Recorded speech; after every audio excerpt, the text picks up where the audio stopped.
Okay, today's topic is about the fall of player form, and this is a very complex topic because I've never found anybody that's ever given a good answer for general reasons why esports players' form falls over time.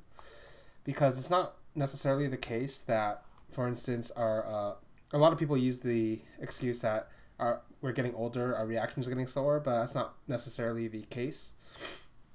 Okay, because there's a lot of other different factors that are going on here, and we do have a lot of players, not a lot, but there are definitely players who have stuck around long enough and proven that age isn't necessarily a factor when it comes to playing at the top level. In CSGO, you have guys like Taz, Neo. In the early parts of SE2, you had Nest, you have Runner in Overwatch. Basically, what I'm saying is, even if your reactions or your mechanics slow down, there are different ways you can make up for that with intelligence or reading the game or stuff like that. And that doesn't necessarily have to do with why players fall down or player form falls. So the general, so I've thought up a few general ways you could look at it, or basically a few general reasons as to why it can fall for different players. But the main thing I want to point out is that it isn't always necessarily the case that it works this way for all players or even like a general spectrum of players. So it's very specific both to the game, to the scene, and to and to the and to like the players themselves. So you can get two very similar types of players, but they might have very different reasons as to why their form fell down over time. So for instance, in Dota 2 and League, I think patches are a pretty big part of why some player form falls off, just because sometimes your style of play just gets patched out of the meta, in which case, or maybe your hero or your champion gets patched out of the meta, in which case you're kind of just screwed. Like there's nothing you can really do. Like if a this kind of happened to Bulldog, but he also had other reasons, which is why I said it's complicated. Where like he only had a few heroes he was truly good at in Dota 2. So he was a very specific type of offlaner, so he needed a very specific type of team. And Alliance was that team for a long time, but after that he never really had any kind of like other way of playing at the top tier, and that's why he basically became a streamer. Another reason that's actually pretty this is actually one of the ones that is pretty obvious, but it only applies to one game, and only applies to like one or two games. That's Burnout, which is you're basically playing too much for too long at a competitive game. Like the obvious one I'm thinking of is League of Legends, and Burnout is a pretty big issue for that game because what's happening is you're putting somebody into like a very high intensive environment for, especially if you're on like one of the really good teams, for about 11 months out of the 12 months of the year, and nobody can really sustain that level of, or not nobody. There are some people who can do that, but even among top pros, it's incredibly hard to sustain that level of focus, focus, pressure, and like consistency over a long period of time. This also happened in Brood War, famously. Like they had this entire system where they would cycle players in and out, but by the time like the player got out, they were basically felt like most of them had nothing left. There were very few players that could survive this. Nada did, but Nada himself wasn't necessarily like a player who practiced a lot. The two guys I'm really thinking of who survived this fine were Jaedong and Flash, but those were two of the greatest of all time players to ever touch Brood War, so they're kind of like exceptions to that kind of rule. But the weird thing about Burnout is there's generally no physical signs of it because it's like a mental thing.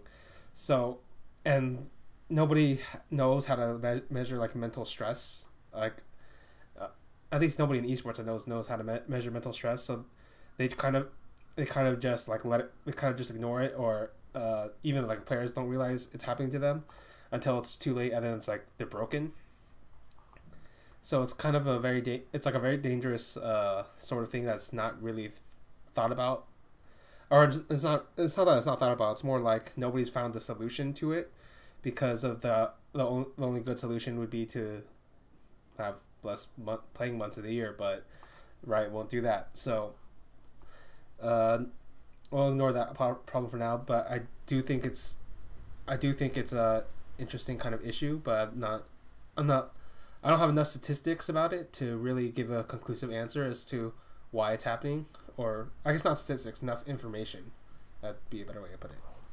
Another obvious one is motivation, and famously, Life from StarCraft 2, you could actually predict his success, retroactively, but even after like the first cycle, it kind of became obvious, where his success was directly correlated to how much interest he had in the game during the time. So, for instance, if he was really into the game, if he was like really practicing, he'd be very good, and then he'd stomp everybody. But after he like finished like beating everybody, proving he was best, he kind of just like didn't care for months at a time before he'd pick up the motivation and then do it again, and then the cycle would repeat over and over and over again until he eventually got caught for match fixing. Right. Another pretty famous example is in CS:GO, the NIP honeymoon phase. Whenever they kicked the fifth, they had pretty good results every time they kicked the fifth, either winning a tournament or getting second in the tournament in like big tournaments.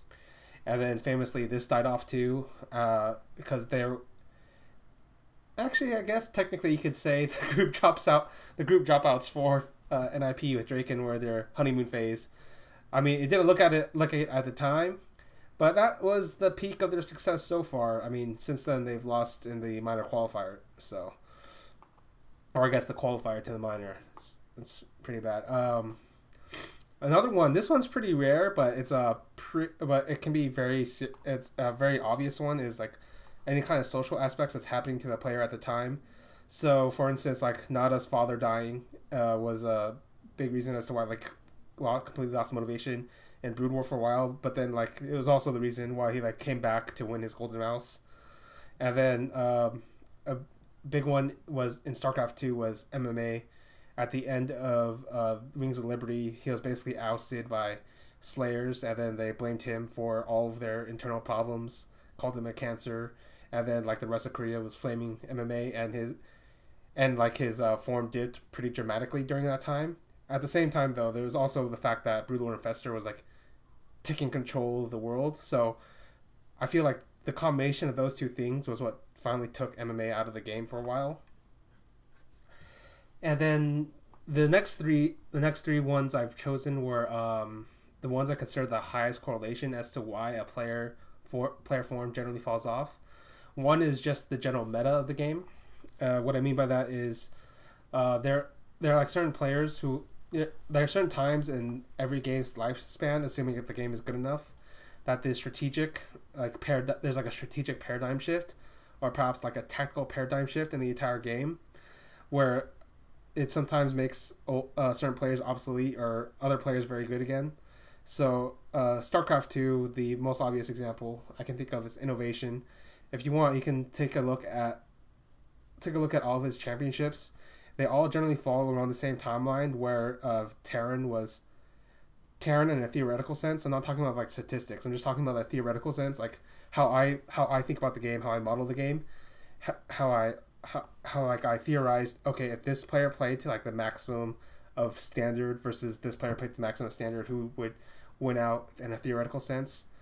In that sense, all of Innovation's like best like victories all came during a time where, in a theoretical sense, like Terran was the best race, I thought. So that's like the Widowmine era, the Hellbat era, Mech era, like the brief moment in time where like the Zergs were trying to readjust back to the Widowmine buff, is like in 2014, things like that. Then another obvious choice would be somebody like MKP, where it wasn't necessarily a meta so much as like his specific style of play was he needed to get away with super greedy dumb builds, and in order to do that, he needed a meta where there were so many builds for Terran that it became very hard for other races to predict the build. So they generally play safe, and then when they played safe, and Marine King got away with playing greedy, and then because he got away with playing greedy, he just got to go to the mid game with a larger force, and then just use his mechanics to like beat someone out. And then this is why he kept getting caught out later on in his career, because he never changed. And another one is the inability to like adapt.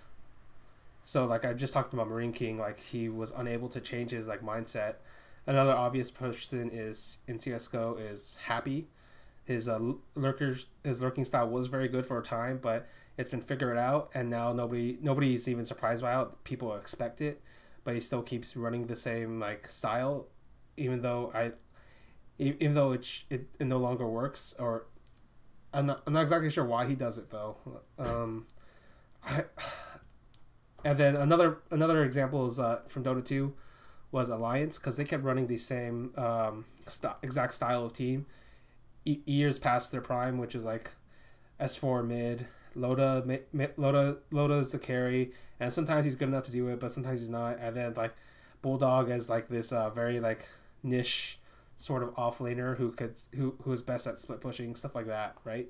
But when they reunited after S4 did his stint in Secret, like it wasn't nearly as good because everybody had learned that style, and the meta wasn't nearly as good for them.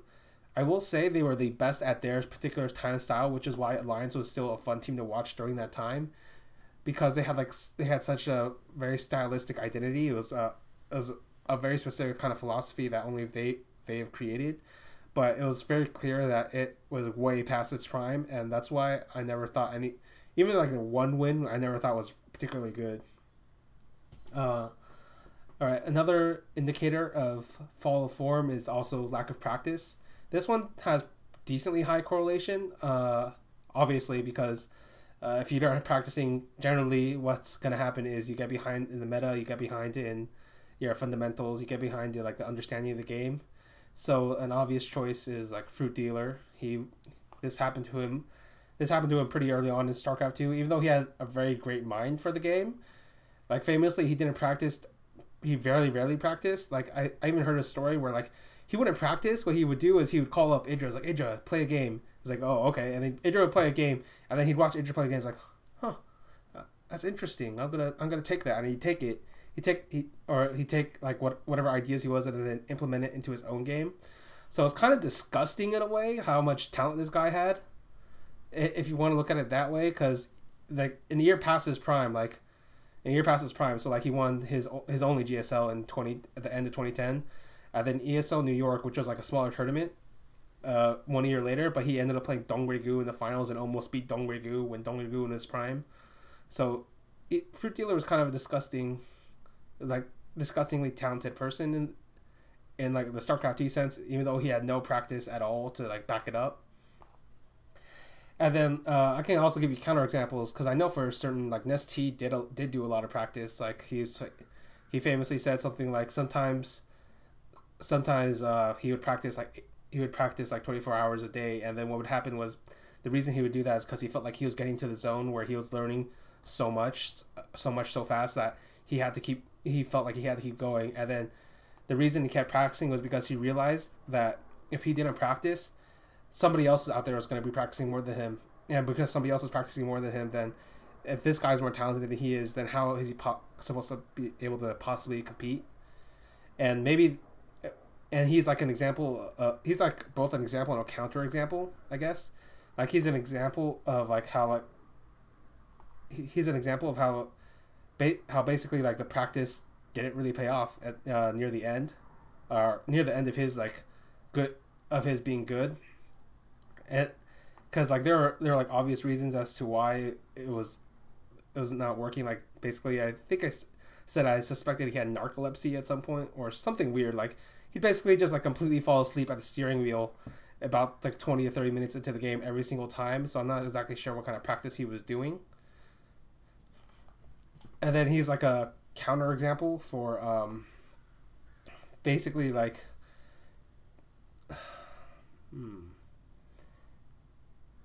he's a counterexample. It says like he was practicing a lot, but that didn't really mean that his form was getting much better. Other counterexamples are like Tasia and Life, famously two of the most talented players to ever touch StarCraft 2, didn't really practice very much, not even during their primes. Another example, like this is a funny one, was when Show beat Life in early HOTS.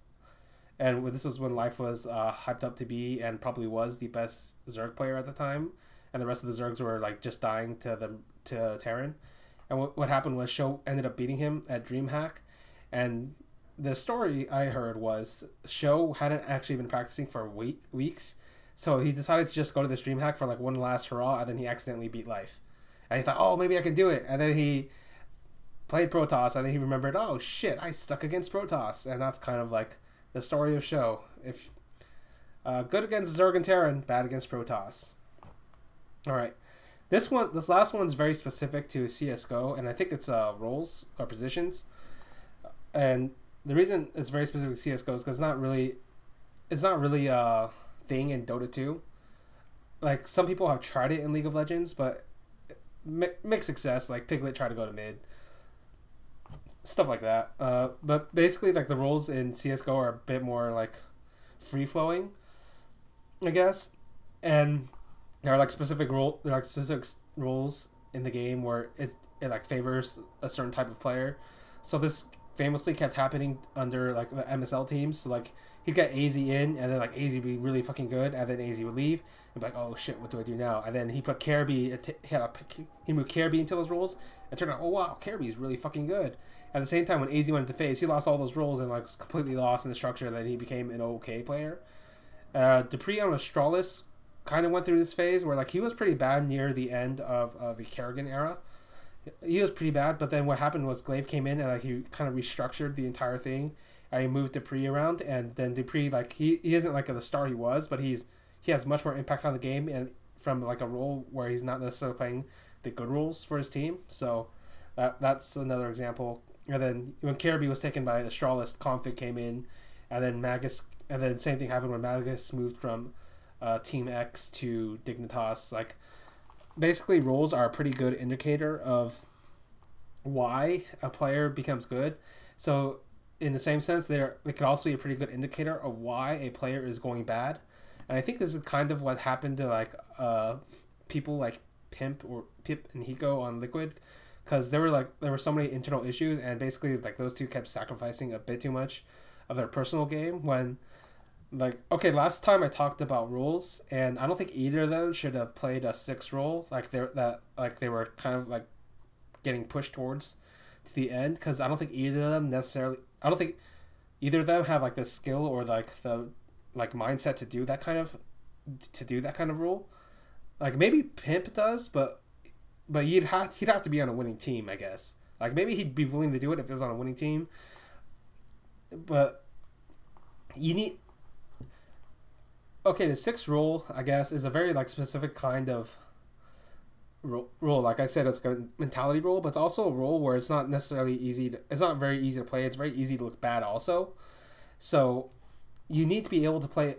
It requires like a lot of versatility, a lot of smarts, and a lot of like team play. So it requires a lot of synergy with your teammates. And famously, Team Liquid is known for like anti-synergy, at least in the social aspect. And for whatever reason, that like played into the game, so they weren't able to like get it together ever. After like ESL New York, ESL New York, where like they only had that one good run into the round of 4 before they got beat by Simple. So those are like the general like highest correlators. And the reason I decided to talk about this is because I've been thinking a bit about Get Right and his role, because if you think about it, his role hasn't really changed. So you can't say like the role itself is the reason he's dying, or like his dying. We all know he practices a lot, so that's not a reason. Has the meta really shifted enough for his like lurker style to be ineffective? Maybe that's it, because like Happy's been basically phased out, Hiko's been phased out, like that. Maybe that style of lurker is just gone, in which case he'd have to change roles. And he did do this. I think it was like DreamHack Malmo when Threat was able to in-game lead, but and like he was changed into like the entry role, and that kind of worked for a bit.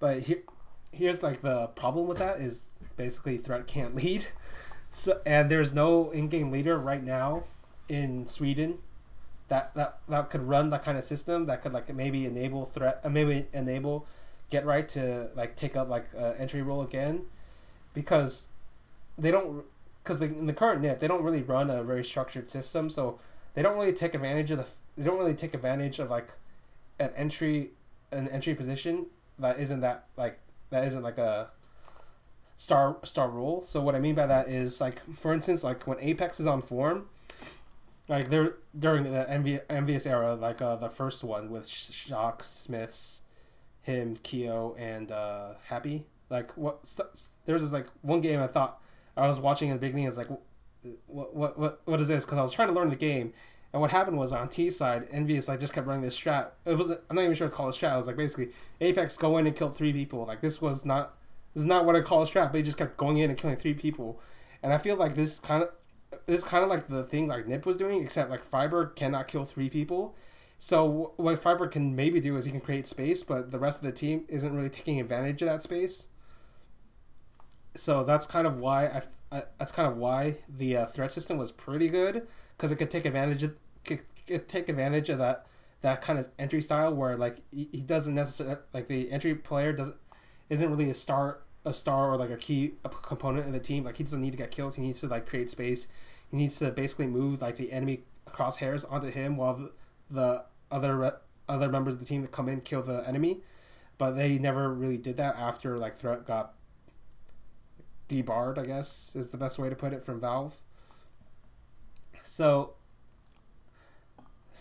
then Get Right himself was actually suffering even during that entry role era. He ended up suffering anyway, and then he kind of brought it back towards later on towards the lurker thing. But the problem is like if you want to think about NIP right now and like the system I used, or basically like Forest is the one, like in terms of priority, Forest is 1, Get Right is 2, Draken is 3, Exist and Freiburg are 4 and 5, or maybe you want to switch them. It doesn't really matter. But in terms of performance, Forest is giving you like a 3, Get Right is getting you like a 4, Draken is giving you a 3, and like the last 2 are giving you a 4 and 5. So it's like there is no consistent star players on this team. Like Draken is pretty good at what he does, but he isn't like a player I think you can build an entire team around like you could with Prime, Guardian, or what G2 are doing with Kenny S right now. So that's kind of like a big problem for the team, which is why like this, I imagine like this crazy Swedish Danish shuffle is happening, because like at this point like they've hit rock bottom, so they have to change. And like I'm kind of curious where Get Right is going to go from here, because he kind of reminds me of a different player. He reminds me a bit of like kind of where MMA was at the end of Wings of Liberty, where he like his form had dropped off a cliff. But there are kind of differences in that Get Right, like both players practiced a lot, but MMA was playing in a 1v1 game, so he had to basically drag himself out of the pit himself. Whereas Get Right, he could maybe change teams, but I'm not sure if he can stay in the tier 1 as he is. Like I think he has to change his mindset, and then change his role where he has to change his role to be maybe a more supportive type player. I'm not exactly sure, and this is kind of why I've been thinking about this, because nobody really knows as to why Get Right's fallen down all of a sudden, but it's happened. So what do we do? What does he do about it now? This is the like big question, because Get Right is like one of the biggest stars of the game. He's a legendary sort of player, and this is a critical moment in his ongoing career, because I don't think Get Right's the kind of guy who's gonna stop. So this is a very interesting time for Get Right.